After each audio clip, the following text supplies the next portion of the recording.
काय मंडळी, काय कसं काय इकडे कशाला आलोय म्हणत आपल्याला तुम्ही. पण इथे विषय असा आहे, आता एप्रिल महिना आला आणि एप्रिल महिन्यामध्ये आपलं काय काम असतं द्राक्ष बागायतदाराचे? खरड छाटणी. आता खरड छाटणीला टेन्शन येणार आपल्या. आता खरड छाटणी काड्या फुटणार की आपल्याला सूक्ष्म गड निर्मिती तयार होणार. हे खरड छाटणीमध्ये सगळ्यात मोठा समस्या या 2-3 वर्षात आपल्याला जाणवली असेल, सूक्ष्म गड निर्मिती.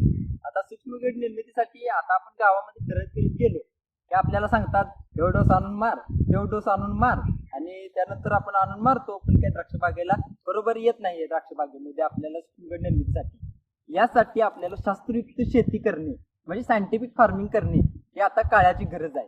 आणि त्यासाठीच आपल्याला माननीय विजय कुंभार सर यांच्या धोरणीतून कमी करता आला पाहिजे आपल्याला, की अगदी नगण्य पैशात आपल्याला द्राक्षेती करता आला पाहिजे. कमीत कमी खर्चात जास्तीत जास्त उत्पादन घ्यायचं असेल तर नक्की यासाठी आपल्याला 4 आणि 5 एप्रिल 2026 या रोजी आपल्याला जिजामाता मंगल कार्यालय मल्टीपर्पज हॉल, दासगाव देवघाट रोड या ठिकाणी यावे लागणार आहे. कारण मी पण या ट्रेनमध्ये येणारच आहे.